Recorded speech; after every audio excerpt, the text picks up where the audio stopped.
ஆதியாகமம் எழுதின புஸ்தகம் 1ஆம் அதிகாரம் 26, 27 நாம் வாசிக்கலாம். ஆதியாகமம் 1ஆம் அதிகாரம் 26, 27, 28 நான் வாசிக்கிறேன்.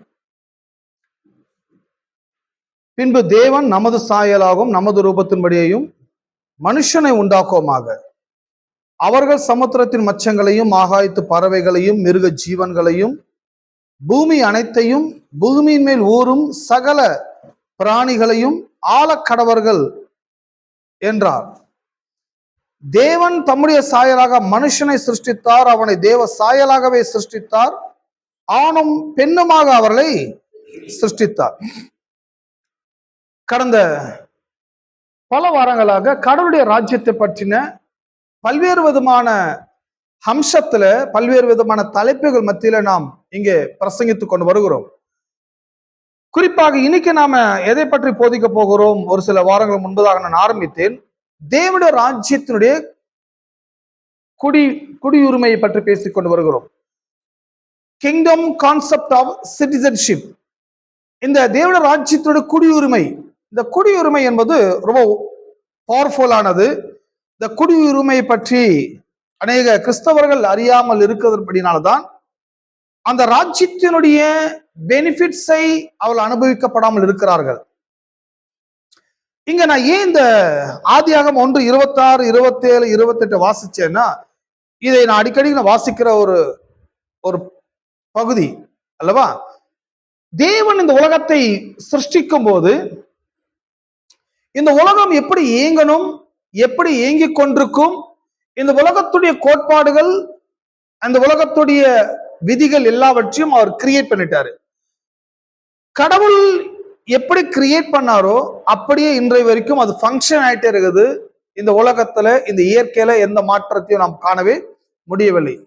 கரெக்டா 24 மணி நேரத்துக்குள்ள சூரியன் உதிக்கவும் அஸ்தமிக்கவும், சந்திரன் வரவும், பிறகு இந்த நட்சத்திரங்களை காணவும், பிறகு சமுத்திரம், இந்த விதைகளை போட்டால் எப்படி விளைச்சல் ஏற்படும், இதெல்லாம் கடவுளுடைய விதிகள், கடவுளுடைய லா படிதான் உலகம் இயங்கி கொண்டிருக்கிறது. இப்படிப்பட்ட ஒரு விதத்துலதான் கடவுள் பூமியை உருவாக்கினார். அது அப்படியே ஃபங்க்ஷன் ஆயிட்டே வருது. பிறகு இங்க மனுஷனை உண்டாக்குவமாகன்றது ரொம்ப முக்கியமான பகுதி. நிறைய கிறிஸ்தவர்கள், நிறைய திருச்சபைகள் இந்த பகுதியை வாசிக்கிறது கிடையாது, இதை பற்றி அவர்கள் பிரசங்கிப்பதும் கிடையாது. இது ஏதோ அந்த காலத்துல நம்ம முடிஞ்சு போன கதை, இது ஆதாமோட முடிஞ்சு போச்சு, இனிமே நமக்கு வேற வேற டாபிக்ஸ் எல்லாம் பேசணுன்ற மாதிரி வெவ்வேறு விதமான கான்செப்ட்லாம் போதிக்கிறார்கள். பட் இந்த சிருஷ்டிப்பினுடைய விதிகளை நாம் கற்றுக்கொள்ளாமல் வேற எந்த விதிகளுக்கு கான்செப்டை படிச்சாலும் ஒரிஜினல் அர்த்தம் நமக்கு புரியாமலே போய்விடும். இங்க ஆதியில மனிதனை உண்டாக்கும் போது என்ன சொல்லி உண்டாக்குறார் அப்படி நாம் கவனிக்கும் போது, தேவன் நமது சாயலாகும் நமது ரூபத்தின்படி மனுஷனை உண்டாக்கும். நம்மை மாதிரி மனுஷன் உண்டாக்குவோம். அவர்கள் எதுக்காக உண்டாக்கணும்னா, அவங்க ரூல் பண்ணணும், இந்த உலகத்தை அவங்க ஆளுகை பண்ணுவாங்க. என்னென்ன ஆளுகை பண்ணுவாங்கன்னா, பூமி முழுவதையும், இந்த பூமி எல்லாமே அவங்க கண்ட்ரோல் தான் இருக்கும். ஆகாயத்து பறவைகளையும் மிருக ஜீவன்களையும் அத முடிக்கும் போது எப்படி முடிக்கிறாங்கன்னா, பூமி அனைத்தையும் அவர்கள் ஆளக்கடவர்கள். அப்படின்னா அந்த பூமியை யார் ஆளும்படியாக உண்டாக்குனார்னா, மனிதன் ஆளும்படியாக தான் பூமி படைக்கப்பட்டது. மனுஷன் அந்த விதிகளை, கடவுளுடைய அந்த சொல், கடவுளுடைய வார்த்தை ஒண்ணு வந்தது அல்லவா. தேவராஜ்யத்தினுடைய விதி என்ன சொல்லுது? இந்த விருட்சத்தின் நன்மை தீமை அறியத்தக்க விருட்சத்தின் கனிகளை புசிக்கிற நாளிலே நீங்கள் சாகவே சாவீர்கள். அந்த முதல் முறையாக அந்த சாவை பற்றி அவர் பேசுறாரு. என்ன சொல்ல வராரு? இந்த நன்மை தீமை அறியத்தக்க விருட்சத்தின் கனியை மட்டும் புசிக்காத, இதை புசிச்சிங்கன்னா நீங்க செத்து போயிடுவீங்கன்றார். செத்து போயிடுவீங்கன்றது சரீர பிரகாரமான மரணம் பின்னால வந்துச்சு. ஆனா சரீர பிரகாரமான மரணத்துக்கு ஏற்றபடி அவனுடைய பாடியில, அவனுடைய சரீரத்துல சில ப்ராசஸ் ஸ்டார்ட் ஆக ஆரம்பித்து விட்டது. அந்த டெத் ப்ராசஸ் ஸ்டார்ட் ஆயிடுச்சு. இந்த டெத் ப்ராசஸ் எப்படி ஸ்டார்ட் ஆயிடுச்சு? எல்லா வகையான சாபங்கள், எல்லா வகையான துன்பங்கள், எல்லா வகையான கஷ்டங்கள், கவலைகள், எல்லா வறுமைகள், எல்லா குழப்பங்கள், எல்லா வியாதிகள், இதெல்லாம் எதை பற்றின ப்ராசஸ்னா டெத்தோட ப்ராசஸ் இதெல்லாம். சோ இப்படி ஒரு ப்ராசஸ்க்கு நீ போயிடாத, இந்த நன்மை தீமை அறியத்தக்க விருட்சத்தின் கனியை நீ சாப்பிடாத, சாப்பிட்டேன்னா நீ செத்து போயிடுவ. அந்த ப்ராசஸ் உனக்குள்ள ஸ்டார்ட் ஆயிடும். பட் டெத் எப்ப வேணும் வரலாம். அது 1000 வருஷம் கழிச்சு வருதோ, 500 வருஷம் கழிச்சு வருதோ. பட் ஆனா அந்த டெத்தோடைய அந்த லைன்ல நீ இருக்கிற, அந்த டெத்தோட லைன்ல இருப்ப, செத்து போயிடுவ அப்படின்னு சொன்னாரு. கடவுள் சொன்ன அந்த விதி என்னன்னா, சாப்பிடாதன்னாரு. அப்படின்னா கடவுள் யார் அப்படின்னா, அவர் ஒரு மதத்தின் தலைவர் அல்ல, மதத்தினுடைய ஒரு காட் அல்ல. கடவுள் யார் அப்படின்னா, அவர் ராஜா, அவர் கிரியேட்டர், அவர் தேவ ராஜ்யத்தினுடைய ராஜாவா இருக்கிறார், பரலோக ராஜ்யத்தினுடைய அரசர். அந்த பரலோக ராஜ்யத்தின் அரசர், அந்த கிங்டம் ஆஃப் ஹெவனுடைய கவர்மெண்ட். அந்த கவர்மெண்ட் ஒரு லா கொடுக்குது, இதை செய்யாத, செஞ்சா செத்து போயிடுவீங்க அப்படின்னா. பட் ஆதாம் கரெக்டா அதுதான் பண்ணா. அவன் அந்த கடவுள் சொன்ன விதிகளை மீறினபடினாலே எல்லா வகையான சாபங்கள் உட்பிரவேசித்து விடுது. அவன் செத்து போயிட்டான். செத்து போயிட்டான்னா இந்த சாவுன்றது எதுக்காக இங்க குறிக்கப்படுகிறது சொன்னா, மனிதன் ஆதியில உண்டாக்கப்படும் போது அவன் தேவ ராஜ்யத்தினுடைய மனிதனாக உண்டாக்கப்பட்டான், கடவுளுடைய ராஜ்யத்தினுடைய மனிதனாக உண்டாக்கப்பட்டான். இன்னும் ஒருபடி சொல்ல போனா கடவுளுடைய ராஜ்யத்தினுடைய குடிமகனாக உண்டாக்கப்பட்டிருக்கிறான், கடவுளுடைய ராஜ்யத்தினுடைய சிட்டிசன். இந்த ஆதாம் ஏவாள் யாருன்னா கடவுளுடைய ராஜ்யத்தினுடைய குடியுரிமை உள்ளவர்கள், குடியுரிமை பெற்றவர்கள். இந்த அந்த அவங்களுடைய கவர்மெண்ட் ஒரு இன்ஸ்ட்ரக்ஷன் கொடுக்குது. அவங்க கவர்மெண்ட் என்ன இன்ஸ்ட்ரக்ஷன் கொடுக்குதுன்னா, இதை செய்யாதீங்க, இது விளக்கப்பட்டது, இது நம்முடைய கவர்மெண்ட் அங்கீகரிக்காது, இந்த நன்மை தீமை அறியத்தக்க விருட்சத்தின் கனியை புசிப்பதற்கு இந்த எர்த்துல மனிதர்களுக்கு இது அனுமதிக்கப்படவே இல்லை, இதை நீங்க புசிச்சீங்கன்னா செத்து போயிடுவீங்க. அப்படின்னா என்ன அர்த்தம்னா, இந்த கிங்டம் ஆஃப் ஹெவனுடைய அந்த கவர்மெண்ட்ல இருந்து உங்களுடைய சிட்டிசன்ஷிப் கேன்சல் ஆக்கப்படும், உங்களுடைய குடியுரிமை ரத்து செய்யப்படும். சரி, இப்போ நாம ஒரு இந்தியா அரசாங்கத்தினுடைய குடிமக்களாக நாம் இருக்கிறோம், இந்தியன் கவர்மெண்ட் சிட்டிசன்ஸ் நாம் இருக்கிறோம். உங்களுக்கு தெரியுமா, இந்த இந்தியன் கவர்மெண்ட் சம் இன்ஸ்ட்ரக்ஷன்ஸ் வச்சிருக்கிறாங்க இந்தியன் சிட்டிசன்ஸ்க்காக. இந்தியாவில் சில லாஸ் இருக்குது. லாஸ், இந்த சட்டங்கள் எல்லாம் எதுக்குன்னா, சட்டங்கள் தேசத்தில் இயக்கப்படும் போது 2 விஷயத்துக்காக இயக்கப்படுது. ஒன்னு, இந்த சிட்டிசனுடைய ரெஸ்பான்சிபிலிட்டி என்ன, ஒன்னு சட்டத்தை நான் பாதுகாக்க வேண்டும், சட்டத்தை நான் கீப் அப் பண்ணணும். இன்னொன்னு, சட்டம் என்னை ப்ரொடெக்ட் பண்ணுகிறது. புரியலன்னு நினைக்கிறேன். ஒன்னு, இந்தியாவிலே சில சட்டங்கள் இருக்கிறது. சட்டம் என்ன சொல்லுது, சட்டம் எதுக்கு, லா எதுக்கு, அந்த லா என்ன ப்ரொடெக்ட் பண்ணுது. லா இல்லைன்னா என்னால பாதுகாப்பு இருக்கவே முடியாது. 2, என்னுடைய ரெஸ்பான்சிபிலிட்டி என்ன, லா என்ன ப்ரொடெக்ட் பண்ணுது, அப்ப என்னுடைய பொறுப்பு என்ன, என்னை ப்ரொடெக்ட் பண்ணுகிற லாவை நான் கீப் அப் பண்ண வேண்டும். அதை நான் ப்ரொடெக்ட் பண்ணணும், லாவை நான் மீறக்கூடாது, லாவை நான் பாதுகாக்கணும். ஒவ்வொரு குடிமக்களுக்கும் இருக்க அந்த ரெஸ்பான்சிபிலிட்டி என்ன, உங்க நாட்டுடைய லாஸ நீங்க கீப் அப் பண்ணணும், உங்க நாட்டுடைய லாஸ நீங்க ப்ரொடெக்ட் பண்ண வேண்டும். ஏன்னா லாஸ் ரொம்ப நல்லது. எப்போ ஒரு நாட்டுடைய லாஸ நீங்க மீறுகிறீர்களோ, விளக்கப்பட்ட லாஸ நீங்க துணிகரமாய் அந்த லாவை மீறுகிறீர்களோ, அந்த நேரத்தில் கவர்மெண்ட் என்ன வேண்டும் என்றாலும் ஆக்ஷன்ஸ் உங்க மேல் எடுக்கலாம். விலங்குதான பேசுறது. இங்க நான் மதத்தை பற்றி பேச வரவில்லை, இங்க நான் கவர்மெண்ட்டை பற்றி பேசிக்கொண்டு வருகிறேன். தேவனுடைய ராஜ்யம் என்பது அது ஒரு சிறப்பான ஒரு ராஜ்யம். அந்த ராஜ்யத்தின் குடிமக்களா இருந்தவர்கள் ஆதாம் ஏவாள். அந்த ராஜ்யத்திலிருந்து இவர்கள் விலக்கப்பட்டார்கள். அந்த ராஜ்யத்தினுடைய குடியுரிமையிலிருந்து ரத்து செய்யப்பட்டு வெளியேற்றப்பட்டு விட்டார்கள். அந்த சிட்டிசன்ஷிப் கேன்சல் ஆக்கப்பட்டது. சாகவே சாவீர்கள், எல்லாம் சாவு. சாவுன்னா எதுக்காக, ஒரு கண்ட்ரி, ஒரு நேஷன்ல, ஒரு தேசத்தின் குடிமக்களுடைய சிட்டிசன்ஷிப் எப்ப கேன்சல் ஆகும்னு சொன்னா, ஆஃப்டர் டெத்துக்கு பிறகு அவருடைய சிட்டிசன்ஷிப் என்ன செய்யப்படுகிறது, கேன்சலேஷன் ஆக்கப்படுகிறது. எல்லாம் பாருங்க, அந்த கவர்மெண்ட் எப்படி இயங்குதோ, இந்த கவர்மெண்ட் உலகத்துல இருக்கிற கவர்மெண்ட்ஸ் எப்படி இயங்குதோ அப்படிதான் ஹெவன் கவர்மெண்ட் இயங்குகிறது. சோ டெத் ஆயிடுவீங்கன்றது என்னன்னா, நீங்க லாவை மீறினபடினால் நீங்க அந்த கிங்டம் ஆஃப் ஹெவனுக்கு உங்களுக்கு எந்த சம்பந்தமும் கிடையாது. நீங்க சிட்டிசன்ஷிப் கேன்சல் செய்யப்படுது. ஒரு நாட்டுல ஒரு மனிதனுடைய சிட்டிசன்ஷிப் கேன்சல் ஆக்கப்படுது, ரத்து செய்யப்படுது சொன்னா அந்த மனிதன் இறந்து விட்டான் என்ற அர்த்தத்தில் எடுத்துக்கொள்வார்கள். அந்த மனிதன் இறந்து விட்டதாக, மரித்து விட்டதாக அர்த்தத்தில் வந்துவிடும். பிறகு அந்த நாட்டுடைய பிரிவிலேஜஸ், சலுகைகளோ எது ஒன்றையும் அந்த மனிதன் பெறவே முடியாது, ரத்து செய்யப்படுகிறது. நல்லா கவனிக்கிறோம். இந்த ராஜ்யத்தை பற்றி நாம பேசிக்கொண்டு வரும்போது சிட்டிசன்ஷிப்பை பற்றி பேசிக்கொண்டு வருகிறோம் அல்லவா? குடியுரிமை பற்றி பேசிக்கொண்டு வரும்போது இந்த ஆதாம் ஏவாள், ஆதாம் கடவுளுடைய ராஜ்யத்தினுடைய அந்த விதிகளை மீறினபடினால் ஆதாம் அந்த கடவுளுடைய ராஜ்யத்தினுடைய குடியுரிமையை இழந்து போனான். அப்போ மனுஷன் எதை இழந்து போனான் ஆரம்பத்துல அப்படின்னா, அவன் இழந்தது என்ன? கடவுளுடைய குடியுரிமை, கடவுளுடைய ராஜ்யம், கடவுள் அவனுக்கு கொடுத்த கட்டளைகள், அவர்கள் ஆள கடவர்கள் அப்படிங்கறத இழந்துட்டான், ஆளாம போயிட்டான். விதிகளை ப்ரொடெக்ட் பண்ணினாரு. இந்த லாவை நீ ப்ரொடெக்ட் பண்ணணும், இதை சாப்பிடாம இருக்கணும்னா என்ன அர்த்தத்துல, அதை சாப்பிடாம இருக்கிற வரைக்கும் நான் அந்த லாவை நான் கீப் அப் பண்றேன், ரெண்டாவது அந்த லாவை நான் ப்ரொடெக்ட் பண்றேன். ஹலோ, ஒரு லாவை ஒரு சட்டத்தை நான் மதிக்கும் போது அதை நான் மதிக்கிறேன், இன்னொன்னு அந்த சட்டத்தை நான் பாதுகாக்கிறேன். சோ ஒவ்வொரு சிட்டிசனும் அவங்களுடைய நாட்டினுடைய ரெஸ்பான்சிபிலிட்டி அவங்க நிறைவேற்ற வேண்டும் அல்லவா? அப்போ இதுதான் ஆதாமுக்கு கடவுள் கொடுத்த ஒரு விதி. பட் ஆதாம் அந்த விதியை மீறினபடினால் அவன் குடியுரிமையை இழந்து விட்டான். குடியுரிமை இழந்ததை அதை எந்த டேர்ம்ல எடுக்கலாம்னா அதை டெத் டேர்ம்ல எடுக்கிறாங்க. ஒருத்தன் குடியுரிமையே இழந்துட்டான் அப்படின்னா அவன் டெத் ஆயிட்டான்னு அர்த்தம். எங்க நாட்டுக்கு அவங்களுக்கு எந்த சம்பந்தமும் கிடையாது.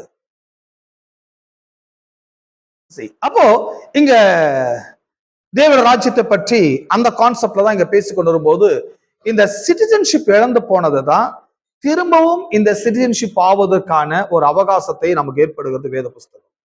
எந்த விதத்துல அவகாசத்தை ஏற்படுத்துகிறது? இயேசு இந்த பூமிக்கு வரும்போது எதை கொண்டு வந்தார்? அவர் ஏதாச்சும் மதத்தை கொண்டு வந்தாரா? அவர் ஏதாச்சும் கலாச்சாரத்தை கொண்டு வந்தாரா? இல்ல அவர் ஏதாச்சும் மத சம்பிரதாயங்களை கொண்டு வரதுக்கு வந்தாருன்னா, மத சம்பிரதாயங்களையோ மத ஆச்சாரங்களையோ அல்லது மதங்களையோ அல்லது பிறகு வேற ஒரு கோயில் கட்டவோ குளங்களை வெட்டவோ அந்த மாதிரி வேலையில அவர் இறங்கவே கிடையாது. அவர் வரும்போது என்ன சொல்ல வர்றாரு? மனம் திரும்புங்கள், பரலோக ராஜ்யம் சமீபித்து இருக்குதுன்றாரு. ரிப்பன், டர்ன் ஆகுங்கன்றாரு. கிங்டம் ஆஃப் ஹெவன் இந்த பூமிக்கு அரைவிட ஆகுதுன்றாரு. தேவட ராஜ்யத்தை நான் உலகத்துக்கு கொண்டு வந்துட்டேன், இந்த ராஜ்யத்துக்கு நீங்க வந்துருங்க, இந்த ராஜ்யத்தினுடைய குடியுரிமை பெற்றுக்கொள்ளுங்கள், இந்த ராஜ்யம் உங்களுக்கு குடியுரிமை வழங்குவதற்கு ஆயத்தமாக இருக்கிறது. இந்த கவர்மெண்ட் என்ன டிமாண்ட் பண்ணுதுன்னா, மனம் திரும்புங்கள், அந்த ஒரு டிமாண்ட் மட்டும் தான் கொடுக்குது. இந்த மனமாற்றம் திரும்பிடுங்க, உங்களுடைய மைண்டை சேஞ்ச் பண்ணுங்க, உங்களோட தாட்ஸை சேஞ்ச் பண்ணுங்க, உங்களுடைய எண்ணங்களை மாற்றுங்க, உங்களுடைய சிந்தனைகளை மாற்றுங்க, உங்க அபிப்பிராயங்களை மாற்றுங்க, உங்களுடைய மத கொள்கைகளை மாற்றிடுங்க. ஏன்னா இந்த கவர்மெண்ட்டை பற்றி தெரிஞ்சுக்கோங்க. தேவட ராஜ்யத்துடைய கவர்மெண்ட் எப்படி ஃபங்க்ஷன் ஆகுது, தேவ ராஜ்யம் எப்படி செயல்படுகிறது, தேவ ராஜ்யத்துடைய விதிகள் கோட்பாடுகள் எப்படி இயங்குகிறது, இதை நீங்கள் கற்றுக்கொள்ளுகிற அளவுக்கு உங்க மைண்டை டியூன் பண்ணிக்கோங்க. இதை டியூன் பண்ணுகிறபடினாலே இந்த கிங்டம்குள்ள நீங்க என்டர் ஆக முடியும். ஆமென். அப்போ இயேசு இங்க வரும்போது என்ன சொல்ல வந்தாரு? மனம் திரும்புங்கள், பரலோக ராஜ்யம் சமீபித்து இருக்கிறது என்று பிரசங்கிக்க தொடங்கினார். அப்ப இயேசு மதங்களை கொண்டு வந்தாரா, இல்ல வேற ஏதாச்சும் சம்பிரதாயங்களை கொண்டு வந்தாரா, வேற ஏதாச்சும் ஆச்சாரத்தை கொண்டு வந்தாரான்னா கிடையாது. அவர் கவர்மெண்ட் கொண்டு வராரு, ஒரு நியூ கவர்மெண்ட் ஃபார்ம் பண்றாரு. ஏன் இந்த நியூ கவர்மெண்ட் ஃபார்ம் பண்ண இந்த பூமிக்கு வராரு அப்படின்னா, இந்த இயேசுவை கடைசி ஆதாம் என்று சொல்லப்பட்டுள்ளது. கடைசி ஆதாம். ஏன் இந்த கடைசி ஆதாம் என்ற அந்த டேர்ம்ல இயேசு கொண்டு வராங்கன்னா, முதலாம் ஆதாம் தேவ ராஜ்யத்தை இழந்து போனான், முதலாம் ஆதாம் தேவ ராஜ்யத்தினுடைய கொள்கைகளை மதிக்காமல் போனான், முதலாம் ஆதாம் தேவ ராஜ்யத்துடைய குடியுரிமையை இழந்து போனான். இந்த பூமிக்கும் தேவ ராஜ்யத்துக்கும் சம்பந்தமே இல்லாம போயிடுச்சு. அந்த குடியுரிமை பெறவே வழியே இல்லாம போய்விட்டது. இந்த இரண்டாம் ஆதாம் என்று சொல்லும் பொழுது இயேசு கிறிஸ்துவை அந்த ஆதாமோட கம்பேர் பண்ணி சொல்றாங்க. எந்த ஆதாம் எல்லாமே லாஸ் பண்ணிட்டானோ அது எல்லாமே ரெக்கவரி பண்ணி அது எல்லாமே திரும்ப அமல்படுத்துவதற்கு இரண்டாம் ஆதாம் பாவம் இல்லாதவராய் இந்த பூமியிலே மனித அவதாரம் எடுத்து மனிதராய் அவதரித்து இந்த 2ஆம் ஆதாம் என்ன பேசுறாரு? மனம் திரும்புங்கள், அந்த தேவ ராஜ்யம் பூமிக்கு வந்து விட்டதுன்றார். இது வரைக்கும் இல்லாத ராஜ்யம் இப்ப வந்து விட்டது. இந்த ராஜ்யத்துக்குள்ள நீங்க வந்து இந்த ராஜ்யத்துடைய சலுகைகள், இந்த ராஜ்யத்துடைய நன்மைகள் எல்லாவற்றையும் பெறுவதற்கு ஒரு பெரிய ஆப்பர்ச்சுனிட்டி இருக்குது. இந்த கிங்டம்குள்ள வந்துருங்க அப்படின்னு சொல்லி வர்றாரு. ஏன் கிங்டம்குள்ள வாங்கடார்னா, இந்த இந்த கிங்டமுடைய சிட்டிசன்ஷிப்பை நீங்க பெற்றுக்கொள்ளுங்கள் என்று சொல்ல வந்தார். அப்போ இந்த பூமியில ஏராளமான மதங்கள் இருக்குது. ஏன் கவர்மெண்ட் கொண்டு வந்தாரு? இயேசு இந்த உலகத்துக்கு கவர்மெண்ட் கொண்டு வர வேண்டிய அவசியம் என்ன? கவர்மெண்ட் அவ்வளவு முக்கியமானா? கண்டிப்பா அவ்வளவு முக்கியம். ஒரு நாட்டுல கவர்மெண்ட் இல்லைன்னா எல்லாமே ப்ராப்ளம் ஆயிடும். ஒரு நாட்டுல கவர்மெண்ட் இல்லைன்னா எல்லாமே கொலாப்ஸ் ஆயிடும். எது ஒன்றும் சீராய் சிறப்பாய் இயங்காது. ஒரு நாட்டுக்கு எது மஸ்ட் அப்படின்னா, கோயில் இருக்குதோ இல்லையோ கவர்மெண்ட் கண்டிப்பா இருக்கணும். ஆமென். கோயில் முக்கியம் இல்லைங்க, கவர்மெண்ட் முக்கியம். ஆச்சாரம் முக்கியம் இல்லைங்க, லாஸ் முக்கியம். சம்பிரதாயங்கள் முக்கியம் இல்லைங்க, அந்த ராஜ்யத்துடைய விதிகள் முக்கியம். ஹலோ. அப்போ இந்த பூமியில இயேசு மதங்களை கொண்டு வராம, ஆச்சாரத்தை கொண்டு வராம, விதிகளை கொண்டு வராரு, கவர்மெண்ட் கொண்டு வராரு. அப்ப பாருங்க, இந்த கவர்மெண்ட் எவ்வளவு முக்கியன்றது நமக்கு எப்படி விளங்குது பாருங்க. இந்த உலகத்துல அந்த இந்தியா ரிபப்ளிக் கண்ட்ரியா மாறின பிறகு, சுதந்திரம் அடைந்த பிறகு, இந்தியா ஒவ்வொரு 5 வருடத்திலும் இந்த அசம்பிளி எலெக்ஷன், பார்லிமெண்ட் எலெக்ஷன் நடத்துறாங்க. ஏன் அதை நடத்தணும்ன்ற கட்டாயம் என்ன உங்களுக்கு இருக்குது? ஒரு கவர்மெண்ட் ஃபார்ம் பண்றதுக்கு ஒவ்வொரு பர்சன் எடுக்கிற முயற்சி எவ்வளவு இருக்குது? ஒரு கவர்மெண்ட் ஃபார்ம் பண்றதுக்கு எத்தனை பேர் செத்து போறாங்க, எத்தனை பேர் தியாகம் பண்றாங்க, எத்தனை பேர் வெயில் மழை இதெல்லாம் பார்க்காம ஒரு கவர்மெண்ட் ஃபார்ம் பண்ணணும்னு சொல்லி உழைக்கிறாங்க. வெயில போய் பிரச்சாரம் பண்றாங்க, மேனிஃபெஸ்டோ கொடுக்கறாங்க. கவர்மெண்ட்டுக்காக அவ்வளவு கோடிக்கணக்கான ரூபாய்கள் என்ன பண்றாங்க, செலவு பண்றாங்க. மக்களுடைய மைண்ட இந்த பக்கம் திருப்புறாங்க. எங்க கவர்மெண்ட்டுக்கு நீங்க ஆதரவு கொடுங்க, எங்க கவர்மெண்ட் நீங்க வரவைங்க அப்படின்றாங்க. ஒவ்வொரு பர்சனும் இந்த சிட்டிசன்ஸ் என்ன பண்றாங்கன்னா, எவ்ரி 5 இயர்ஸ், ஒவ்வொரு 5 வருடங்களுக்கு பார்லிமெண்ட் எலெக்ஷன், அசம்பிளி எலெக்ஷன் அவங்க கொண்டு வரும்போது இவங்க கவர்மெண்ட்டை ஃபார்ம் பண்றதுக்கு முன்னுக்கு வராங்க. கவர்மெண்ட் வந்து அவ்வளவு லேஸ்ல ஃபார்ம் ஆயிடாது. அதுக்கு ஒரு ஆள் முயற்சி பண்ணனாதான் முன்னுக்கு வரும். ஒரு கவர்மெண்ட் ஃபார்ம் பண்ணும்போது எவ்வளவு ஹேளனம் வருது, எவ்வளவு பேச்சு வருது, எவ்வளவு சஃபர் ஆகுறாங்க, எவ்வளவு மணிய அவங்க இழக்கிறாங்க, எவ்வளவு சந்தோஷத்தை இழக்கிறாங்க, எவ்வளவு அவங்க சாக்ரிஃபைஸ் பண்றாங்க. சோ இதெல்லாமே எதுக்காக அவங்க செய்யறாங்கன்னா, ஒரு கவர்மெண்ட் ஃபார்ம் பண்ணாம போயிட்டா நாடு நாடா இருக்காது, நாட்டுடைய சிட்டிசன்ஸ்க்கு சேஃப்டி இருக்காது, நாட்டோட லாஸை கீப் அப் பண்ண முடியாது, அப்புறம் யாருக்கு எந்த பாதுகாப்பும் இருக்காது. கம்பல்சரி கவர்மெண்ட் ஃபார்ம் பண்ணணுங்கிறது விதிகள், அது லா. அதுக்காக தான் யாரா ஒரு ஆளு எந்திரிக்கிறான். எல்லாருக்கும் அந்த ஐடியா வர்றதில்ல. யாரா ஒரு ஆள் எந்திரிச்சு நான் கவர்மெண்ட் ஃபார்ம் பண்றேன், நான் நல்லது பண்றேன்னு சொல்லி அவங்க ஃபார்ம் பண்றேன். சரி, எதுக்காக நான் அதை சொல்ல வரேன்னா, அப்ப கவர்மெண்ட் மஸ்ட்னு நம்ம விளங்குது, கவர்மெண்ட் முக்கியம் நம்மளுக்கு விளங்குது. கவர்மெண்ட் ஏன் முக்கியம்னா, ஒரு கவர்மெண்டால தான் எல்லா ப்ராப்ளம்ஸை சால்வ் பண்ண முடியும். மதத்தால ப்ராப்ளங்களை சால்வ் பண்ணவே முடியாது. அது சிவில் ப்ராப்ளம் ஆகட்டும், அது கிரிமினல் ப்ராப்ளமா இருக்கட்டும், அது என்ன ப்ராப்ளமா, டிவோர்ஸ் ப்ராப்ளம், அந்த ப்ராப்ளம், இந்த ப்ராப்ளம், தெஃப்ட் ப்ராப்ளம், என்ன ப்ராப்ளமா இருந்தாலும் கவர்மெண்டால சால்வ் பண்ண முடியும். ரிலிஜியனால சால்வ் பண்ண முடியாது. அப்ப ரிலிஜியன் அட்டர் வேஸ்ட். மதம் வந்து மோசமானது.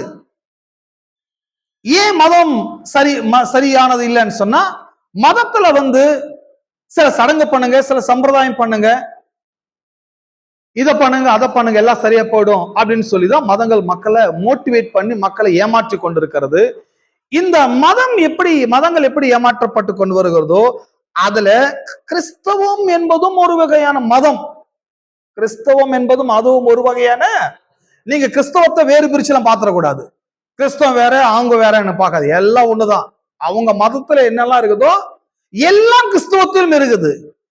அவங்க என்னெல்லாம் ஆச்சாரம் பண்றாங்களோ இவங்களும் அதே ஆச்சாரம் பண்றாங்க. அவங்க என்னென்ன சடங்கு பண்றாங்களோ இவங்க அதே சடங்குகளை பண்றாங்க. அப்போ கிறிஸ்தவத்தை நீங்க எப்படி நம்ம தனியா பாத்திர முடியும்? கிறிஸ்தவம் அதுவும் ஒரு வகையான மதம், மதம். அப்போ இந்த கிறிஸ்டியானிட்டி இந்த பீப்புள் இது ஒரு ரிலிஜியன்ல இருக்கிறதுனால, மதங்களுக்குள்ள உட்போனதுனால, மற்ற ஹிந்துயிசம் எப்படி இருக்குதோ, பௌத்திசம், புத்திசம், மற்ற ஜைனிசம், இந்த மாதிரி முஸ்லிம்ஸ், முகமது பின்பற்றுகிறவர்கள், இந்த முஸ்லிம்ஸ் மதங்கள் இதெல்லாம் எப்படி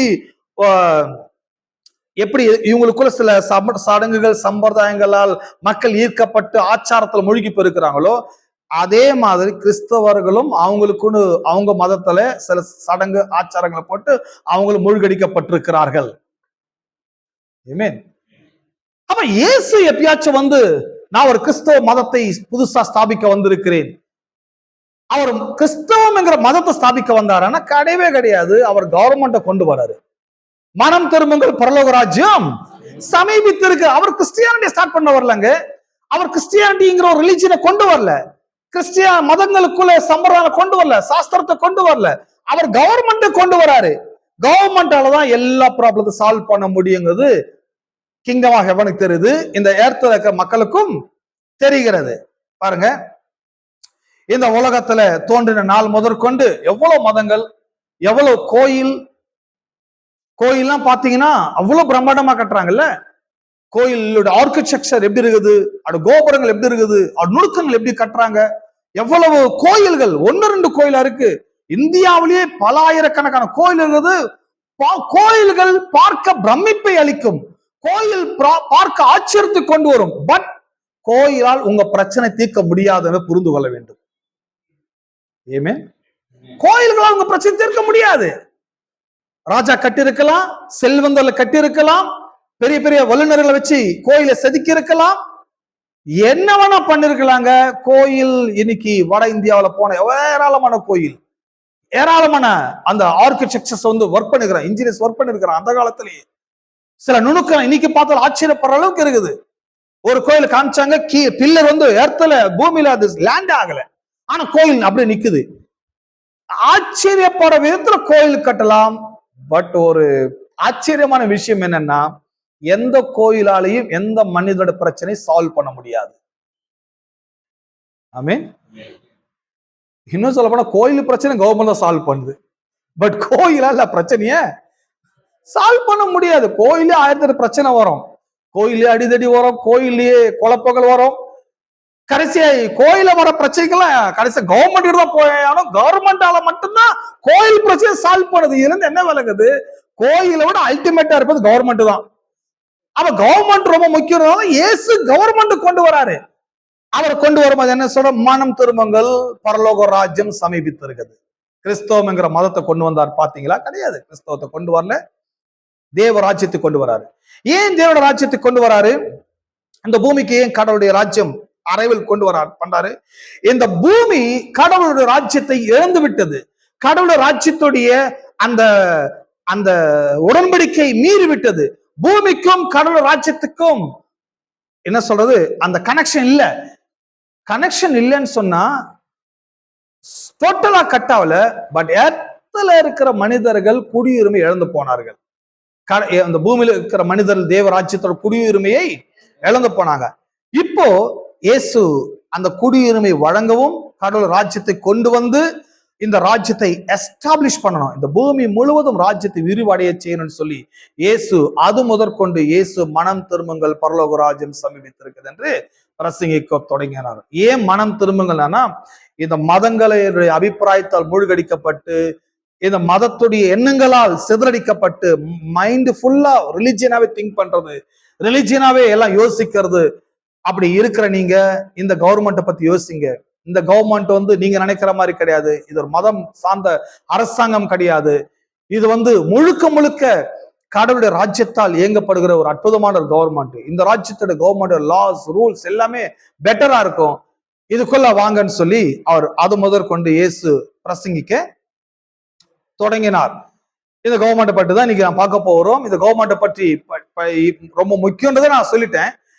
இந்த கவர்மெண்ட் வெறும் எஸ்டாப்ளிஷ் பண்ண மட்டும் வரல, இந்த கவர்மெண்ட்டுக்குள்ள மக்களை சிட்டிசன்ஷிப்பா வந்துருங்க, சிட்டிசன்ஷிப் ஆவதுக்கு ஒரு ஆப்பர்ச்சுனிட்டி கொடுக்கிறாரு, ஒரு வாய்ப்பு கொடுக்குறாங்க. இந்த வாய்ப்பை பெறுகிறவர்கள் குடியுரிமை பெற்றுக்கொள்ளலாம். ஏன் குடியுரிமை ரொம்ப முக்கியன்றத நான் இப்போ ஒவ்வொரு பேராகிராஃபா படிக்கிறேன். ஏன்னா இது எல்லாமே ஆங்கிலத்தில் இருக்கிறதுனால நான் அதை படிச்சு நான் உங்களுக்கு தமிழ்ல நான் அதை எக்ஸ்பிளைன் பண்ணிடுறேன். இந்த கவர்மெண்ட் பற்றி படிக்கிறேன். The most awesome power and position of national privilege is citizenship. இந்த குடியுரிமை என்பது மிகவும் பவர்ஃபுல்லானது, மிகவும் சக்தி வாய்ந்தது, மிகவும் ஒரு நல்ல ஒரு உன்னதமான ஸ்தானத்தை கொண்டு வருகிறது. ஒரு நாட்டுல நீங்க இருக்கிறீங்கனாலேயே உங்களுடைய வலிமை என்ன அப்படின்னா, நீங்க அந்த நாட்டோட குடியுரிமை உள்ளவர்களா இருப்பது உங்களுக்கு இருக்கிற ஒரு வலிமை, உங்களுக்கு இருக்கிற ஒரு பிரிவிலேஜ். ஏமே, ஒரு நாட்டுல நீங்க குடிமகனா இருக்கிறீங்கன்னா அரசாங்கம் உங்களுக்கு எந்த விதத்திலையும் உதவி செய்ய அரசாங்கம் ரெடியா இருக்கும். சோ இந்தியன் கவர்மெண்ட் இந்தியன் சிட்டிசனுக்கு மட்டும் தான் ஹெல்ப் பண்ண முடியுமே தவிர அதர் பீப்புளுக்கு அவங்க ஹெல்ப் பண்ணவே முடியாது. அப்ப இந்தியாவில் இருக்கிற சலுகைகள் இந்தியாவுடைய குடிமக்களுக்கு வழங்குவதற்கு இந்திய அரசாங்கம் ஆயத்தமாக இருக்கிறது. ஆகவே அந்தந்த நாட்டில் இருக்கிற மக்களுக்குடைய அந்த சக்தி என்ன, பவர் என்னன்னா, இந்த கண்ட்ரியோட சிட்டிசன் நான் இருக்கிறது ஒரு பெரிய பெருமை, கௌரவமா இருக்கிறது. ஆமென். சரி, citizenship is the most valuable asset of a nation and is not easily given because of its power and impact. இந்த குடியுரிமை என்பது எல்லா நாடும் அவ்வளவு ஈஸியா வழங்காது. குடியுரிமையை அவ்வளவு ஈஸியா பெற்றுக்கொள்ளவும் முடியாது. ஒரு நாட்டோட குடியுரிமை பெறணும்னு சொன்னா அதுக்கு ரொம்ப சிரமப்பட்டு தான் பெற முடியும். சம்டைம் குடியுரிமை வழங்காமல் கூட போய்விடலாம். விலங்குதான பேசுறது. அவ்வளவு சீக்கிரமா குடியுரிமை கிடைக்காது. அப்படி ஒருவேளை நீங்கள் குடியுரிமை பெற்றிருக்கிறீர்கள் என்றால் அது உங்களுக்கு கிடைத்திருக்கிற பாக்கியமாக எண்ணிக்கொள்ளுங்கள். ஓகே, ஏன் அத குடியுரிமை அவ்வளவு முக்கியம் சொன்னா, all governments defend the right of citizenship with the same favor because of its implications. Citizenship is not membership. Religions function on membership while nations and kingdoms function on citizenship. இந்த குடியுரிமை அது சக்தியானது மட்டுமல்ல, குடியுரிமை உள்ளவர்களை அந்த நாடு எப்படி பார்க்குதுன்னா, அவர்களை குடிமகன்களாக பார்க்குது, அவங்களை சிட்டிசனை பார்க்குது. இந்த நேஷன், தேசங்கள், மதங்கள், எல்லாம் தேசங்கள் மதங்கள் அல்லது நாடுகள் மதங்கள், நாடு மதம், இது ரெண்டுத்தையும் நீங்க ரெண்டுமே ரொம்ப பவர்ஃபுல்லானது. மதமும் பவர்ஃபுல்லானது, ஆனா அதை விட அல்டிமேட் பவர் இருப்பது கவர்மெண்ட். நான் சொல்லவா, கோயிலுக்கே பிரச்சனை வந்தா கூட சால்வ் பண்ண இன்னொரு கோயில் வராது, சால்வ் பண்ண கவர்மெண்ட் தான் வரணும். அப்போ அல்டிமேட்ல இருப்பது கவர்மெண்ட் தான். இந்த மதங்கள் எப்படி இயங்குகிறது என்றால், மதங்கள் மெம்பர்ஷிப்பை கொண்டு மதங்கள் இயங்குகிறது. ஒரு மதம் ரொம்ப ஸ்ட்ராங்கான மதம் அப்படின்னு எப்படி சொல்லுவீங்க? அந்த மதத்துல 500 கோடி மக்கள் இருக்கிறாங்க, அந்த மதத்துல 2 மில்லியன் இருக்கிறாங்க, 3 மில்லியன் இருக்கிறாங்க, 3 பில்லியன் இருக்கிறாங்க. ஓ, இவ்வளவு பில்லியன்ஸ் இருக்கிறாங்களா பீப்புள், அப்ப ரொம்ப பவர்ஃபுல்லான மதமா இருக்கும் போலயே அப்படின்னா. சோ மதங்கள் எப்பவுமே மெம்பர்ஸை டிபெண்ட் பண்ணி, மெம்பர்ஸை பேஸ் பண்ணி தான் மதங்கள் இயங்குகிறது.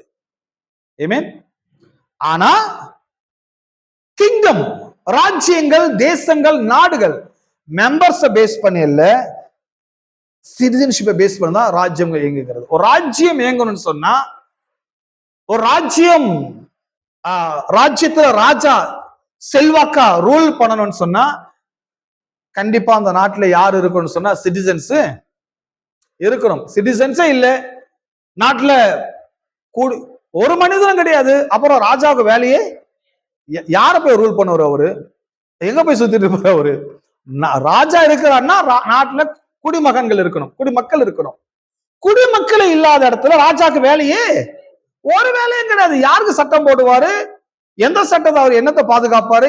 அந்த கவர்மெண்ட் எதுக்கு? கவர்மெண்டே தேவைப்படாது. அப்போ மதங்கள் மெம்பர்ஸ் எப்படி பேஸ் பண்ணி ஃபங்க்ஷன் ஆகிறதோ, அப்படியே தேசங்கள், ராஜ்யங்கள், நாடுகள் குடிமக்களை கொண்டுதான் நாடுகள் ஃபங்க்ஷன் ஆகிறது. ஆமென். அப்ப சிட்டிசன்ஷிப் இல்லைன்னா அங்க அரசரே கிடையாது, அங்க ரூலிங்கே இருக்காது. அப்போ சிட்டிசன்ஷிப் ரொம்ப மஸ்ட். அதே நேரத்துல ஒரு சில நாடுகள் வாலண்டரியாவே என்ன பண்றாங்க, சிட்டிசன்ஷிப் கொடுக்குறாங்க. இன்னைக்கும் கூகுள்ல நீங்க சர்ச் பண்ணா யூரோப்ல சில கண்ட்ரி எல்லாம் பாத்தீங்கன்னா, சில தேசங்கள்லாம் எங்க நாட்டுக்கு வாங்க, மாதம் 2 லட்சம் தரோம், 3 லட்சம் தரோம், உங்களுக்கு கல்வி தரோம், உங்களுக்கு வீடு தரோம், எல்லாம் கொடுக்குறோம், மருத்துவ வசதி தரோம், குடியுரிமை கூட தரோம், எங்க நாட்டுக்கு வாங்கன்னு சொல்லி இன்னைக்கும் சில நாடுகள் இன்விடேஷன் கொடுத்து தான் இருக்குது. சில அயர்லாந்துல இருக்கிற நாடுகள்லாம் மக்கள் இல்லைன்னு தான் பிரச்சனை. உங்களுக்கு என்னாச்சு? பிரேக்கா? மதங்கள் எப்பொழுதும் மெம்பர்ஸை கொண்டு இந்த ஃபங்க்ஷன் ஆகுது. தேசங்கள் சிட்டிசன்ஸை கொண்டு ஃபங்க்ஷன் ஆகிறது. தேசத்தில் குடிமக்கள் மிக முக்கியம். ஏன்னா குடிமக்களை வைத்துதான் அந்த நாடு ரூல் பண்ணுவாங்க. ஆகவேதான் பல யூரோப் கண்ட்ரிஸ் இன்னைக்கும் மக்களுக்கு குடியுரிமை வழங்குவதற்கு முன்னுக்கு வருகிறது. அவங்க சலுகைகள் கூட கொடுக்குறாங்க, வாங்கன்றாங்க. ஏன்னா நாட்டுல பாப்புலேஷன் ரொம்ப கம்மியாயிடுச்சு. பாப்புலேஷன் கம்மியான என்னங்க நல்லதுதானே நீங்க நினைச்சீங்கன்னா அது பிரச்சனை. பாப்புலேஷனை வர குறைஞ்சு போயிட்டாங்க. பாப்புலேஷன் டெவலப்பே ஆகலன்னு சொன்னா அந்த நாடு மிகப்பெரிய ஆபத்துல இருக்க ஆரம்பிக்கும். ஏன்னா அந்த நாட்டோட சட்டத்தை பாதுகாக்க முடியாது. பிறகு அந்த நாட்டை இன்னும் வேற யாராச்சும் ஆக்குபை பண்ணிடுவாங்க. அந்த நாட்டுல எதிர்காலத்தினுடைய மக்களுக்கு இந்த நாட்டை பற்றி, இந்த நாட்டோட சட்டத்தை பற்றி மக்களுக்கு சொல்றதுக்கு இந்த நாட்டுக்கு குடிமக்கள் கண்டிப்பா வேணுன்றதுக்காக தான் நாடு வளரணும்னு சொன்னா அங்க குடிமக்கள் பெருகணும்னு விரும்புறாங்க. சிட்டிசன்ஸ் எவ்வளவு வளர்றாங்களோ அந்த அளவுக்கு நாடு பாதுகாப்பானதா இருக்கும், நாட்டோட சட்டம் பாதுகாப்பா இருக்கும். அதே நேரத்துல அந்த நாடு ரொம்ப செல்வாக்கான நாடா இருக்கும். அந்த விதத்துல தான் இயேசுவும் இந்த உலகத்துல ராஜ்யத்தை பற்றி பேசும்போது இந்த ராஜ்யத்தின் குடிமகனாய் மாறுவதற்காக பேசிட்டு வராரு. சோ இயேசு மதங்களை போதிக்காம கவர்மெண்ட் போதித்து வராரு. சரி, இந்த குடியுரிமை பற்றி பேசும்போது ஒரு விஷயத்தை நாம் கவனிக்க போகிறோம். அது என்னன்னு சொன்னா, சவுத் அமெரிக்கான்னு ஒண்ணு இருக்கு, மெக்சிகோ நாடு ஒண்ணு இருக்கு. இந்த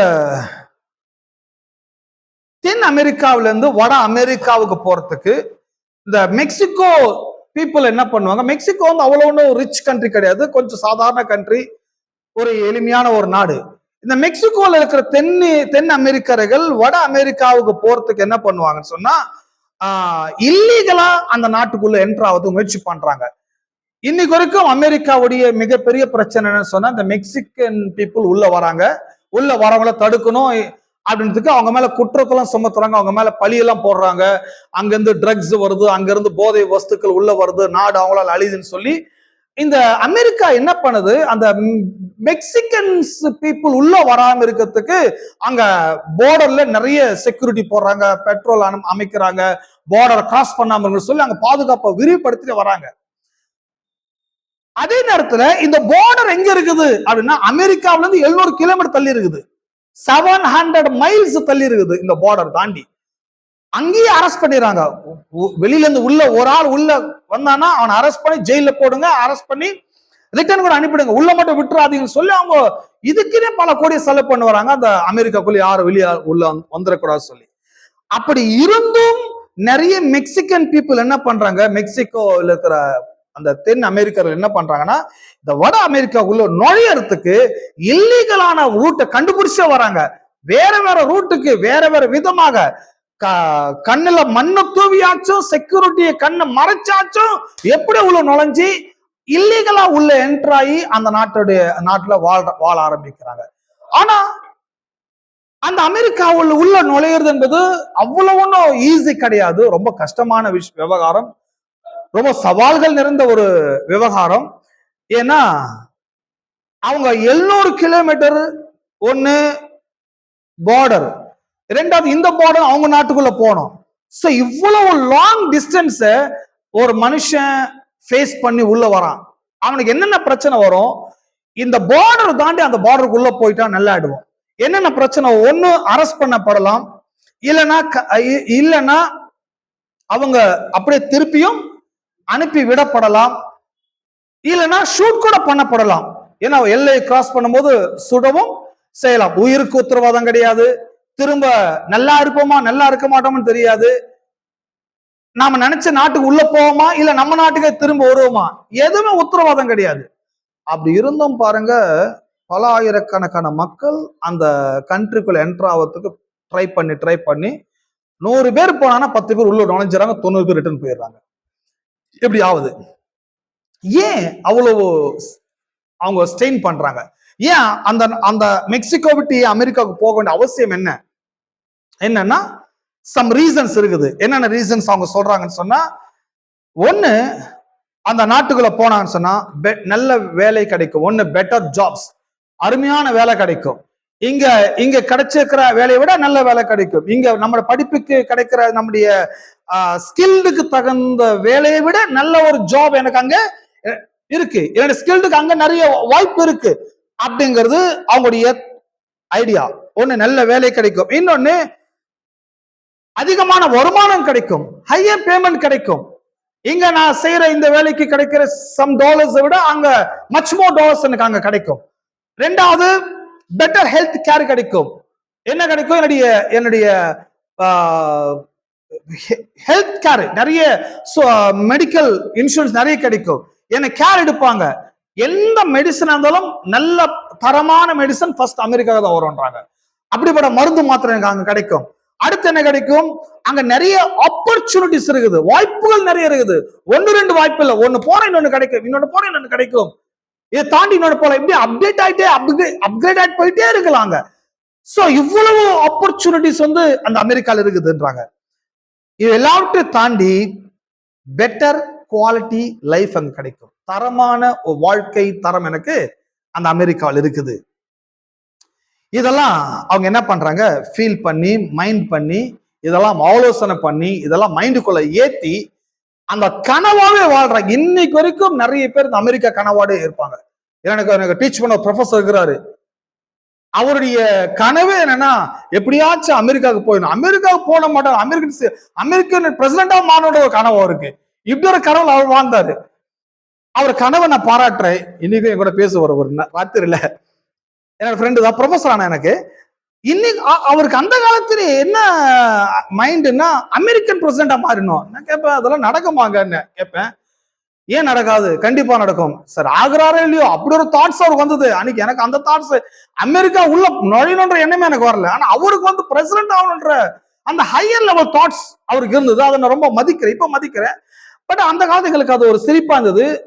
இன்னும் ஒரு அமெரிக்காவுக்கு உள்ள போல, பட் அந்த கனவு இருந்தது. ஸோ இப்படி ஒரு கனவெல்லாம் வரும்போது அவங்க எப்படி வாழ்வாங்க? ஒரு நாட்டுக்குள்ள போய் இந்த நாட்டோட பிரசிடண்டா இருக்கணும், இல்ல இந்த நாட்டோட குடிமகனா இருக்கணும், இந்த நாட்டுல இப்படி ஒரு வேலையை பார்க்கணும், இந்த நாட்டுக்குள்ள போகணும்ன்ற கனவு வந்தாலேயே அவங்களுடைய நடவடிக்கைகள் முழுவதுமாகவே அந்த நாட்டு சிட்டிசனாவே மாறிடுவாங்க. ஏன்னா நண்பரும் அப்படிதான் பாருங்க. அவன் என்னோட சிறுவிலிருந்து இருந்த பையன், அவன் என்ன பண்ணா, யூரோப் லண்டன் போகணுன்ற கனவு அவனுக்கு. லண்டன் போகணுன்ற ஒரு அபிப்பிராயம்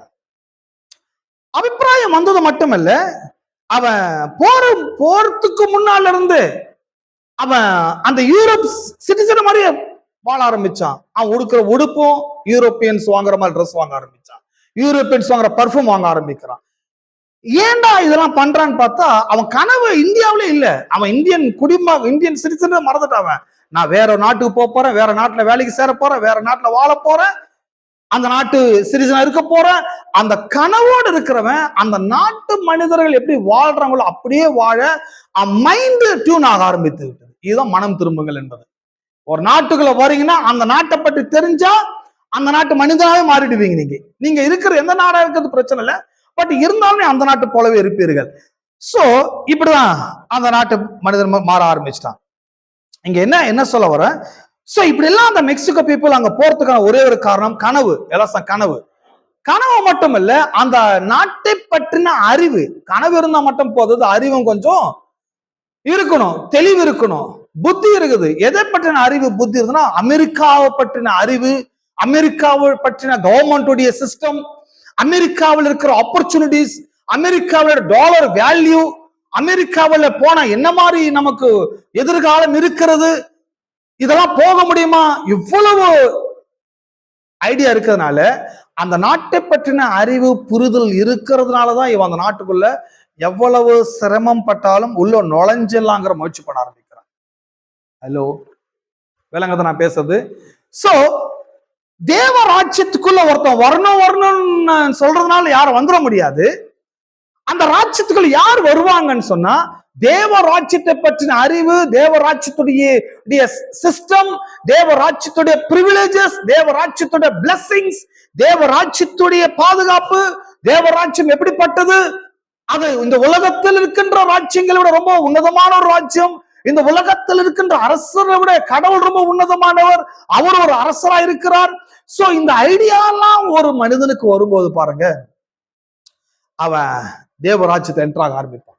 ஏன் கிறிஸ்தவர்கள் கடவுள் ராஜ்யத்தை பற்றி யோசிப்பதில்லை, ஏன் கிறிஸ்தவர்கள் கடவுள் ராஜ்யத்தில் என்ட்ராக அவங்க முயற்சிப்பதில்லை அப்படி சொன்னா, இது 2 பிரச்சனை இருக்குது. ஒண்ணு, கடவுள் ராஜ்யத்தை பற்றி பிரசங்கிக்கிற பிரசங்கியார்கள் இல்லவே கிடையாது, இல்லவே இல்லை இந்த உலகத்துல. அதுவும் உலகத்துல நான் சொல்ற மாட்டேன், இந்தியாவில் இல்லை, ஆனா உலகத்துல இருக்கிறாங்க, அது கடல் தாண்டிதான் இருக்கிறாங்க. இந்த தேவ ராஜ்யத்துல பற்றி போதனை இல்லாததுனால கிறிஸ்தவர்கள் அப்படி ராஜ்யத்துல என்ட்ராகணுன்ற அபிப்பிராயம் கிடையாது. சரி, அப்படி இல்லை, நாம இப்படி பிரசங்கம் பண்ணும்போது என்ன சொல்றாங்கன்னா, இது இவர் பேசுறது எல்லாமே சரியானது இல்ல, இதெல்லாம் இப்ப நடக்கிறதில்ல, இதெல்லாம் எதிர்காலம் நடக்கிறது, இப்ப நடக்கும்னு பேசுறாருன்ற மாதிரி சொல்றவங்க இருக்கிறாங்க. பட் வேதத்தை நம்ம ஒவ்வொன்றா கவனிக்க போறோம். இது ஆஃப்டர் டெத்துக்கு அப்புறம் பெறுவதா இல்ல இப்பவுமே பெறுவதான்றது கவனிக்க போகிறோம். அப்போ பெட்டர் லைஃப் ஒன்று அமெரிக்கால இருக்குதுன்ற ஐடியா இருக்கிறாதான் அந்த பெட்டர் லைஃபை நோக்கி மெக்சிகோ பீப்புள் அமெரிக்காவுக்குள்ள போக ஆரம்பிக்கிறாங்க. நான் சொல்லுகிறேன், பெட்டர் லைஃப் தேவ ராஜ்யத்துக்குள் இருக்கிறது. நல்ல ஒரு வாய்ப்பு, நல்ல ஒரு எதிர்காலம் தேவ ராஜ்யத்துக்குள் இருக்குதுங்கிற ஐடியா ஒருவேளை உங்களுக்கு வருமானால், அந்த அரசர் நல்ல அரசர், அந்த கவர்மெண்ட்டுக்குள்ள போனா நம்ம நல்லா இருப்போங்கிற ஐடியா வந்துமானால், நீங்க தாமதிக்கவே மாட்டீங்க, உடனடியாக உள்ள நுழைஞ்சிருவீங்க. ஏமே சோ ஒரு நாட்டை பற்றின ஐடியா வரும்போது பாருங்க, யாரும் வெயிட் பண்ண மாட்டாங்க, அந்த நிமிஷத்துல முயற்சி எடுக்க ஆரம்பிச்சிருவாங்க உள்ள நுழையறதுக்கு போறதுக்கு. சரி, இப்ப நான் எதை பத்தி பேசிட்டு வரேன்னா, எப்படியாச்சும் அமெரிக்கால நுழையலான்றதை பற்றி நான் பேசிட்டு வரல, அந்த நாட்டுல இல்லீகலா எப்படி நுழையலான்றதை நான் பேசிட்டு வரல. சோ இப்படி ஒரு அட்வான்டேஜஸ் எல்லாம் தேவ ராஜ்யத்துக்குள் இருக்கிறது என்று நான் பேசிக்கொண்டு வருகிறேன்.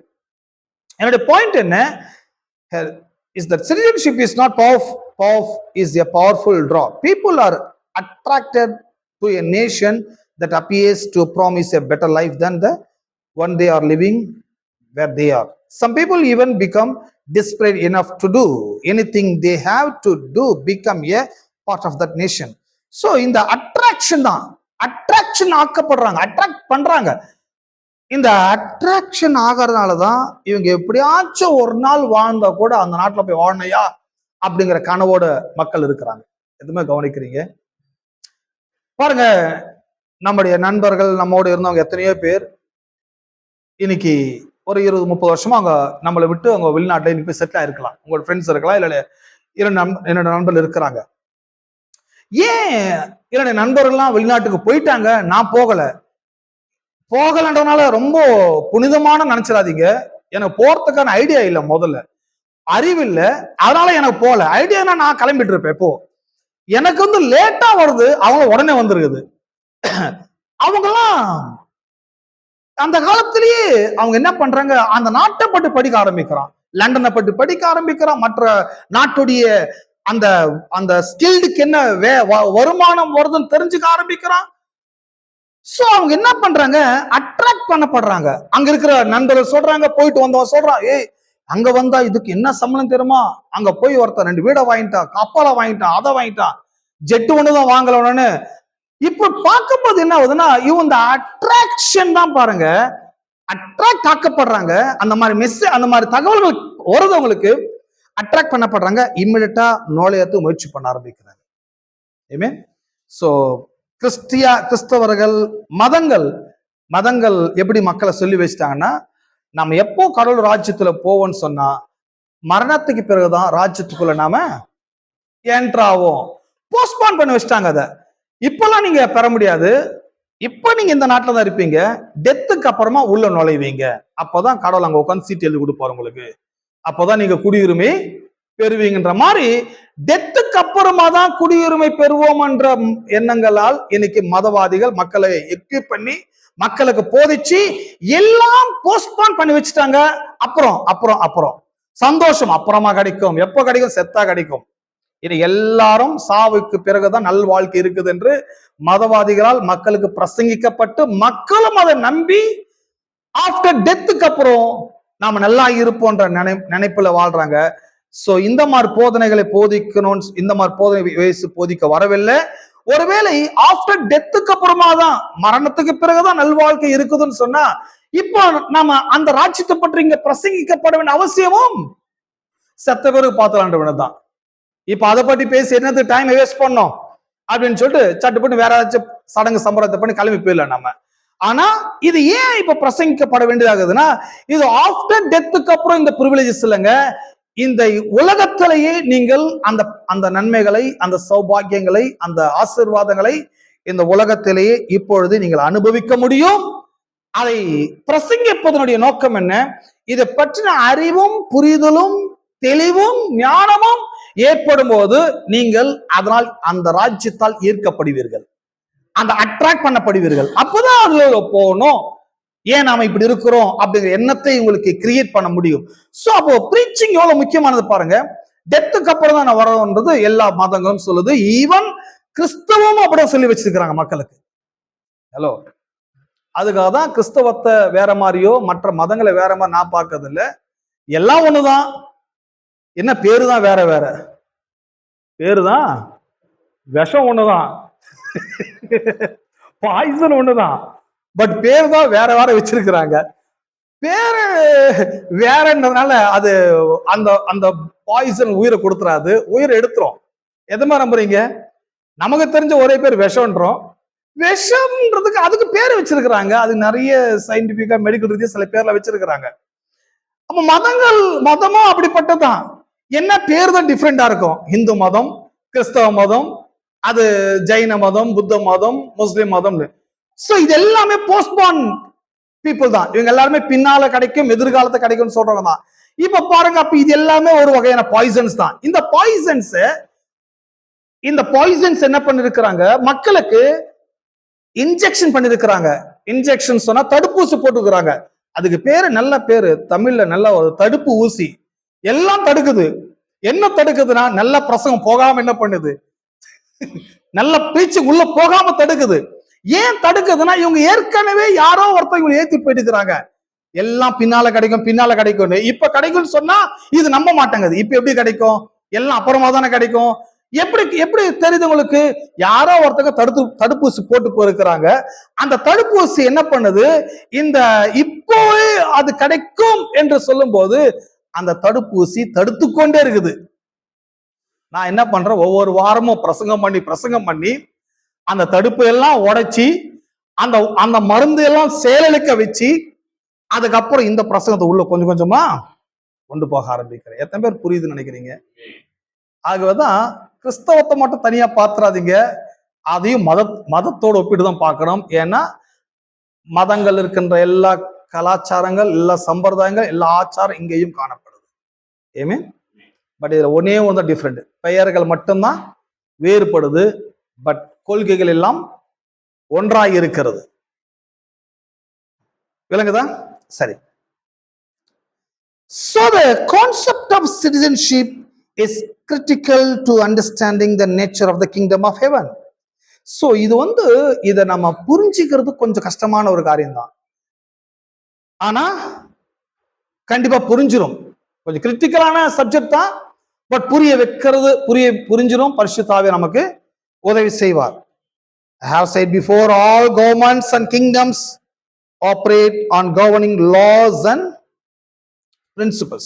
எல்லா அரசாங்கங்களும் எல்லா ராஜ்யங்களும் இந்த விதிகளும் கோட்பாடுகளுக்குட்பட்டு தான் இயங்குகிறது. எந்த கவர்மெண்ட் எடுத்தாலும் அந்த கவர்மெண்ட்டுக்கு சில விதிகள், சில கோட்பாடு இருக்கும்.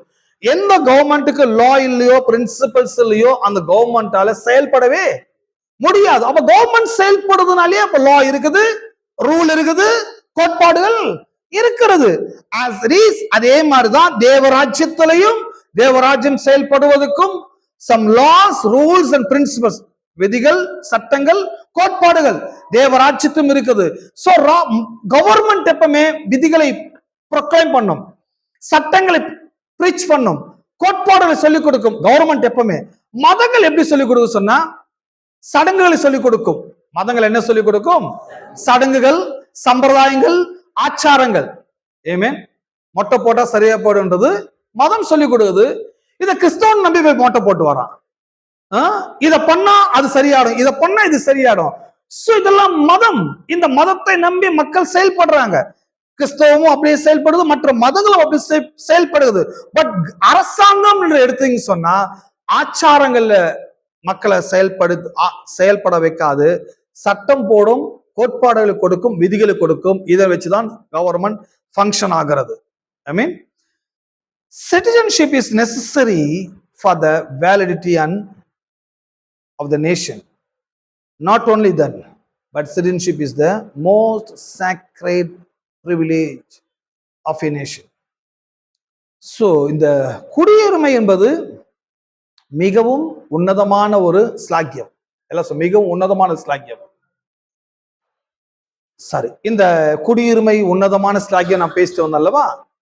இந்த சிட்டிசன்ஷிப்பை பற்றி படிப்பு எவ்வளவு உன்னதம், எவ்வளவு ஸ்லாக்கியம் பார்ப்போம். The power and privilege of citizenship. குடியுரிமையினுடைய வல்லமை அல்லது குடியுரிமையுடைய சக்தி மற்றும் ஸ்லாக்கியங்கள். எல்லாம் சக்தி, ஸ்லாக்கியம். ஒரு குடியுரிமை பெற்றிருக்கிறேன்னா எனக்கு சில சக்தி இருக்குது, சில ஸ்லாக்கியங்கள் எனக்கு இருக்குது, சலுகைகள் இருக்கிறது. சரி, இந்த குடியுரிமை பற்றி பேசும்போது நான் எந்த நாட்டு குடியுரிமை பற்றி இங்க பேசிக்கொண்டு வருகிறேன்? கடவுள ராஜ்யத்தின் குடி உரிமை உள்ளவர்களாய் மாறுவதை பற்றியும் அந்த நாட்டு குடி மகன்களுக்கு இருக்கிற உரிமைகள், ஸ்லாக்கியங்கள், பாக்கியங்கள் என்பதை பற்றியும் பேசிக்கொண்டு வருகிறேன். ஃபர்ஸ்ட் நம்ம கடவுள் ராஜ்யத்தோட குடியுரிமையை பற்றி பேசுறதுக்கு முன்னால ஆல்ரெடி நமக்கு ஒரு ஐடியா இருக்கணும். இந்த உலகத்துல இருக்கிற நாடுகள் மக்களுக்கு குடியுரிமை வழங்குகிறது. அதே நேரத்தில் மக்களும் குடியுரிமை இல்லைன்னா அந்த நாட்டுல வாழ முடியாது என்று தெரிந்து ஒருவேளை குடியுரிமை இல்லாதவங்க குடியுரிமை வாங்குவதற்காக எவ்வளவு வேணுமாலும் என்ன பண்ணிடுவாங்க, அவங்க முயற்சி பண்ணி வெயில நிக்கணுமா, மழையில நிக்கணுமா, இங்க போனோமா, அதை வாங்கணுமா, இதை வாங்கணுமா, வாங்கிட்டே இருப்பாங்க. ஏன்னா ரொம்ப முக்கியமானது குடியுரிமை. இல்லைன்னா நாளைக்கு வேலை கிடைக்காது, நாளைக்கு எது வேணா நடக்கலாம், நம்மள நாட்டை விட்டு கூட வெளியே என்ன பண்ணிடலாம், அவங்க அனுப்பிடலாம். எங்க போறது? அப்ப கண்டிப்பா நமக்கு என்ன தேவை? குடியுரிமை வேணுன்றது முக்கிய புரியுது அவங்களுக்கு. அப்ப அந்த குடியுரிமை பற்றி நாம தெரிந்து கொள்ள போறோம். Citizenship has great power and as well as great privileges. That is why people are willing to risk their lives and cross borders, even the points of death, to hope of citizenship. ரொம்ப முக்கியமானதா இருக்கிறான் தான் மக்கள் ரொம்ப risk எடுக்கிறாங்க. ஒரு குடியுரிமை ரொம்ப முக்கியமானதா இருக்கிறது தான் சாகர வரைக்கும் துணிஞ்சு போக ஆரம்பிக்கிறாங்க, இல்லீகலா உள்ள நுழைய ஆரம்பிக்கிறாங்க. போன வாட்டி நைஜீரியாவில எங்கேயோ வேற ஒரு கண்ட்ரிக்கு ஷிப் போகுது, நியூஸ்ல பார்த்துருப்பீங்கன்னு நினைக்கிறேன்.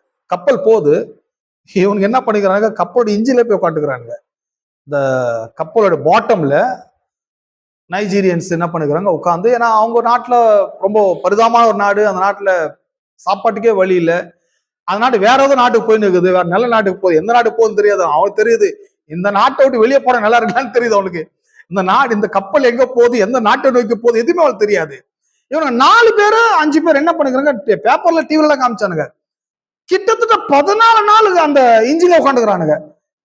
சாப்பாடு இல்லாம, அவங்களுக்கு குடிக்க தண்ணி இல்லாம 14 நாள் உயிரை பணைய வச்சு அந்த போட்டுடைய பாட்டம்ல அவங்க ஒரு லேண்டா உட்கார்ற மாதிரி ஒரு இடம் வச்சு இருக்குது.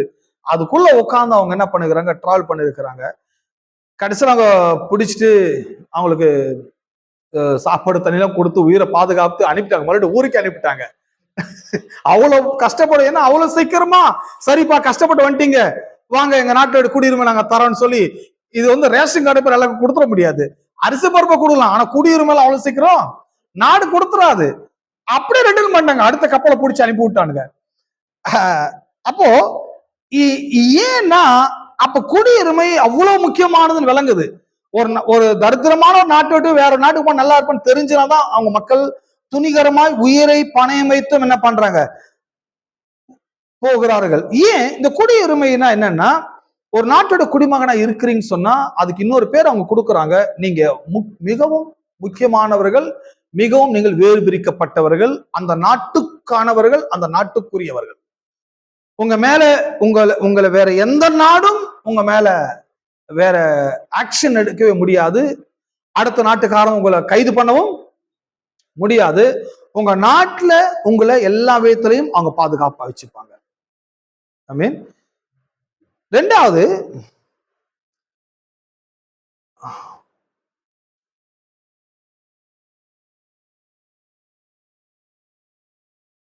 when it comes to matter citizenship, the kingdom of God is no different from any other country.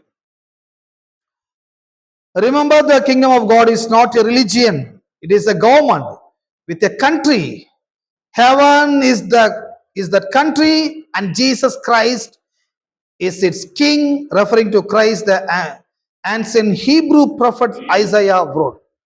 இப்போ என்ன சொல்ல வராங்க? த கிங்டம் ஆஃப் காட், தேவ ராஜ்யம் என்பது இந்த உலக ராஜ்யத்திலிருந்து வேறுபட்டதும் கிடையாது. As it is same. இங்க பூமியில இருக்கின்ற கவர்மெண்ட் எப்படி ஃபங்க்ஷன் ஆகுதோ, எப்படி லாஸ் ப்ரமோஷன் பண்றாங்களோ, எப்படி குடியுரிமை வழங்குகிறாங்களோ, எப்படி எதை பேஸ் பண்ணி அவங்க குடியுரிமை கொடுக்குறாங்களோ, அதே சிஸ்டம் தான் தேவனுடைய ராஜ்யத்துக்கும். தேவ ராஜ்யம் அது ஒரு மதம் சம்பிரதாயப்பட்டது கிடையாது. அது ஒரு மதத்தினால் நிரப்பப்பட்டதும் கிடையாது. தேவராஜ்யம் என்பது மதம் கிடையாது.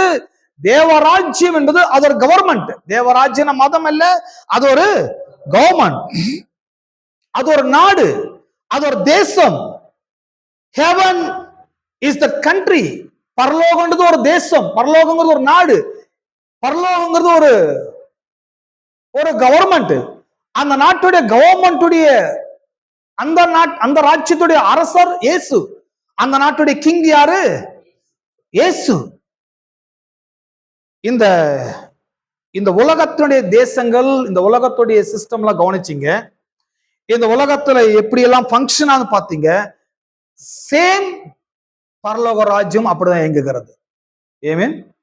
பரலோக ராஜ்யமும் அப்படிதான் இயங்குகிறது. அதே ஃபங்க்ஷன் தான். அது மதத்தை பேஸ் பண்ணி இயங்குவது கிடையாது. அந்த நாட்டுடைய ராஜாவாக இயேசுவை பற்றி ஏசியா ப்ராஃபட் என்ன சொன்னாரு அப்படின்னு பார்க்கும்போது, அந்த இயேசுவை பற்றி, அந்த ராஜ்யத்தை பற்றி தீர்க்கதரிசியாகிய ஏசாயா என்ன சொன்னாங்கன்ற பார்க்க போறோம். ஐசாயா 9:6-7. ஏசாயா 9:6 மற்றும் 7.